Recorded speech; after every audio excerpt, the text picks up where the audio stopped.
Octubre de 1828, si nació en 1811, pues tenía 17 años, ¿no? Ese mismo año pasó a Morelia, donde fijó su residencia y trabajó en una escribanía. Ahí empezaban muchos, todos empezaban como escribanos y después agarraban su rollo y en la redacción de las leyes de reforma participaron activamente, agarraron la práctica, ¿no? Porque eran, pues no nada más de academia, era de práctica, estar redactando. Además implica de leer mucho. Para tener una buena redacción, decían mis maestros, tienes que leer mucho y redactar mucho para que tengas el oficio. Y trabajó en una escribanía, ya dije, en la seduría de la catedral. En 1835 ya ingresó a la política bajo la tutela de Melchor Ocampo. Pues este hombre era más grande que él y ya le llevaba horas de vuelo. En la carrera militar se une a las fuerzas federalistas al lado de Gordiano Guzmán en 1839 para restablecer el federalismo. Acuérdense que ya habíamos tenido esta constitución centralista de los conservadores en 1837 y había que darle nuevamente ese rumbo para restablecer el federalismo. Era considerado excelente espadachín y jinete. Fue director de estudios de Michoacán durante el gobierno de Ocampo de 1846 al 48.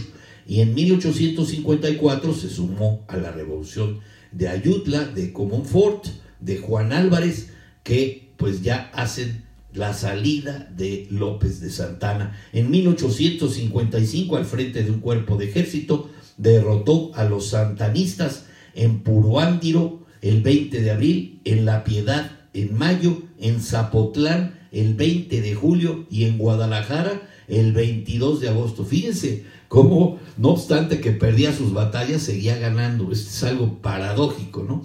Al triunfo de los liberales fue designado como gobernador de Jalisco, ya les decía yo, en 1857, mismo año en el que ya se pronuncia la Constitución Liberal del 57. ¿Quién es? Lieri Blutz, saludo también con mucho gusto.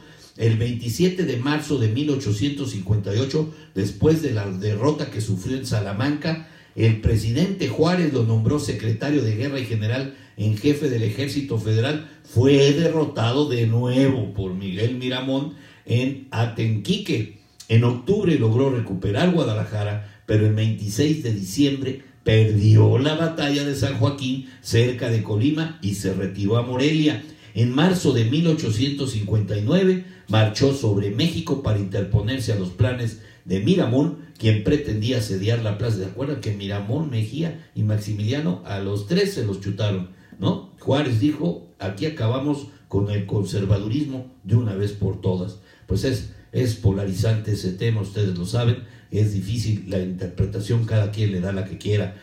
Quien pretendía asediar la plaza del puerto de Veracruz, Miramón, donde residía el gobierno de Juárez, pero fue derrotado por el general Leonardo Márquez el 11 de abril en Tacubaya. Santos Degollado logró escapar, pero 53 de sus hombres, como les dije en un principio, fueron hechos prisioneros y fusilados. Se les conoce como los mártires de Tacubaya.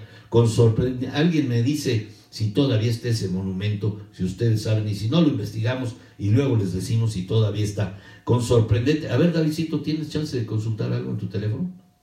Pon mártires de Tacubaya, precisamente en la Ciudad de México. En Tacubaya está un monumento. Ponle monumento mártires de Tacubaya y que nos diga, que nos asista a Google, porque tengo esa duda. Formó una tropa, atravesó el país y se reunió con Benito Juárez en Veracruz, donde intervino en la preparación de las leyes de reforma. Ya saben ustedes que si era un buen escribano, pues hizo bien la redacción. Otra vez en campaña en septiembre organizó un ejército de 6,000 hombres en San Luis Potosí, pero llamado al puerto y por el presidente asumió la cartera de Relaciones y luego volvió a encargarse de la jefatura del ejército. En su carrera política, el 27 de enero de 1860, Degollado fue designado secretario de Relaciones Exteriores en sustitución de Melchor Ocampo como consecuencia de los ataques políticos que este último sufría por el tratado McLean-Ocampo. Degollado duró solo 2 meses en el cargo, pero fueron los más difíciles para el gobierno de Veracruz debido al sitio del puerto por Miramón y al amago del desembarco del mercenario Tomás Marín al servicio del bando conservador. Además recibía grandes presiones de Gran Bretaña para llegar a un arreglo de paz con los conservadores. Degollado se manifestó desesperadamente a fines de 1860 por una solución negociada de la guerra civil. Lanzó una propuesta de paz entre los liberales y los conservadores con la mediación de Inglaterra, similar a la que apenas unos meses antes había rechazado con gran patriotismo. Con ello, Degollado se ganó el repudio de los liberales y del mismo presidente Juárez. Es que Juárez no quería conciliación, quería acabar de un plumazo con todos ellos.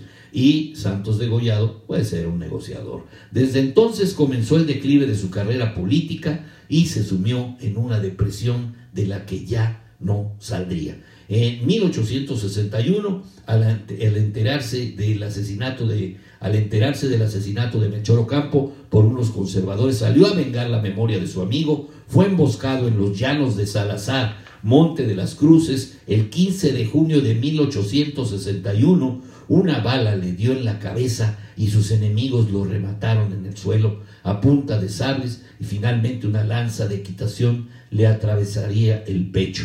Fue enterrado en Huixquilucan, como les digo. Fue absuelto por el Congreso de la Unión de las acusaciones que se le hacían.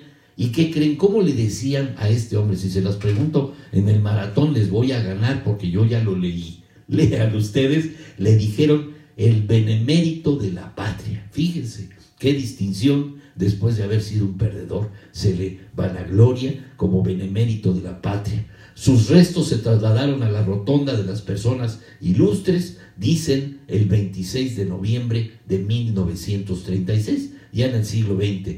El municipio de Huixquilucan de Degollado, en el Estado de México, el Teatro Degollado de la ciudad de Guadalajara, el municipio de Degollado en los Altos de Jalisco, llevan su nombre como reconocimiento. Existen calles, ya les dije, colonias, monumentos en su memoria en varias ciudades de México. ¿Qué me dicen? ¿Si está?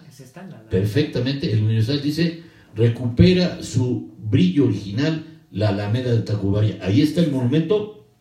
Chécame, de los mártires, ahí no me dice más que a la Alameda. Pero bueno, tenemos este reconocimiento a este gran hombre que estuvo, por cierto, durante toda la época, prácticamente de la mitad del siglo XIX, pues hasta las leyes de reforma, que pues fueron producto de la revolución de Ayutla, que duró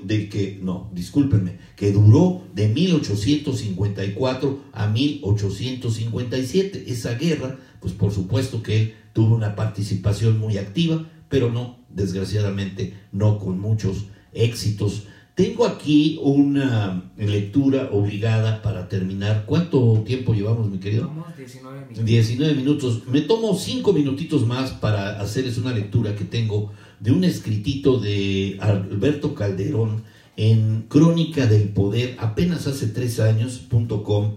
Le tocó, dice, a Santos Degollado vivir intensamente, contrastando su frágil fisonomía con la valentía y arrojo de aspecto personal que aparentaba timidez, pero con una gran fuerza de espíritu, resistente y perseverante en las encomiendas, en las batallas y sacrificios por la patria. Perdónenme, pero la garganta ahorita ando como entrando en gripa, perdónenme. Así era José Nemesio Francisco Degollado Sánchez, conocido en la historia de nuestro país como Santos Degollado, nombre que tomó, ya les dije, por la fecha de su bautizo, y ya nombré a su papacito, Panchito Degollado, y doña Mariana Sánchez. Su padre arribó al puerto de Veracruz, proveniente de la península ibérica, a fines del siglo XVIII, trasladándose al estado de Guanajuato, en donde se hace propietario de la hacienda Los Robles, lo que le permitió ser un acaudalado hacendado, fortuna que le confiscó el gobierno virreinal por ser simpatizante de la causa independentista. A su muerte, Santos, junto con su hermano Rafael y su madre, se trasladan a la Ciudad de México con su tío materno, ya les dije, el sacerdote Mariano Garrido, a quien lo comisionan a la parroquia de Cocupao, en Michoacán. A los 24 años, siendo un joven liberal, combatía a los conservadores. Al poco tiempo, su amistad con Melchor Ocampo la inspira en su labor educativa, reabriendo el antiguo Colegio de San Nicolás. Durante su participación con las fuerzas federalistas combate con mucha energía a Santana, al que derrota en 3 ocasiones. siendo designado gobernador de Jalisco a finales del 55 y unos meses del 56. Al dejar la gubernatura es nombrado diputado constituyente. Benito Juárez, ya les dije, lo nombra secretario de guerra, y en ese cargo, bueno, pues perdió todas las batallas que ya les dije, hasta que, bueno, pues se vino los mártires de Tacubaya, ¿no? Un año después es nombrado secretario de Relaciones Exteriores. A finales del 60, ante las derrotas, ya les dije, de los conservadores, un grupo de comerciantes decide sacar del país 1.124.414 pesos que fueron interceptados en Tampico. Ante la disyuntiva de inyectar recursos tan necesarios a la causa o se reintegraban a sus dueños, Doblado decide reintegrar 400,000 a comerciantes británicos y el resto se le entrega a González Ortega para recuperar Guadalajara y partir hacia Calpulalpan para derrotar a Miramón en la decisiva batalla que consumó el triunfo de la Reforma. Al año siguiente, como el estruendo de un rayo fulminante, sintió la noticia del asesinato de su amigo y tutor Melchor Ocampo al lado de la gavilla de Leandro Cajilla en Tepeji del Río. Pide permiso al Congreso para ir a cobrar la afrenta, saliendo el 7 de junio de 1861 con destino inicial de Toluca. El 15 del mismo mes Juárez le manda apoyo militar a Don Santos. La tarde de ese día una bala se alojó en su cabeza. El faccioso Chato Alejandro lo remató en el suelo, pero Santos ya se encontraba sin vida cuando fue rematado a las 5 de la tarde de esa gris tarde de junio. Posteriormente, como les dije, fue declarado benemérito de la patria. Ahí tienen la entrega del gran Santos degollado. Ojalá que haya sido de su interés. Me despido de ustedes, mi querido Félix. Si no tuviste chance de oírla toda, pues después ahí queda el video grabadito para que lo leas, para que lo escuches, porque pues es un hombre que contribuye de una manera muy activa a la guerra de Reforma y triunfa pues esta ley en 1857, que tarda todavía por la serie de eventos de la historia que ustedes conocen. El Segundo Imperio, el de Maximiliano, impide que se le dé rienda suelta, ya prácticamente se establezcan estas normas, estas leyes, esta máxima carta que nos rige todavía de alguna otra suerte con muchas de sus normas o muchas de sus reglas hasta la fecha. Gracias, mis amigos, nos vemos dentro de 8 días, tendremos la entrega de otro liberal en 1856, el Congreso Constituyente para la primera legislatura de 1857, que estamos desahogando poco a poco. Vamos haciendo comparaciones con las legislaturas de ahora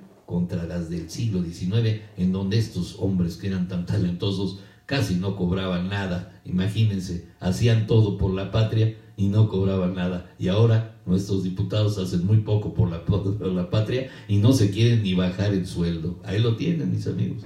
Gracias, nos vemos mañana en Personas y Bienes y Personas, aquí con su amigo el Chief. Gracias por verme, gracias por acompañarme. Marucho Alanís, gracias Rosileo, un saludo y un abrazo, gracias para ti también, Sonchen Barraza y mi Félix, como siempre mi Félix, aquí a mi lado. Gracias, te mando un abrazo, querido amigo. Bye, a todos, bye bye.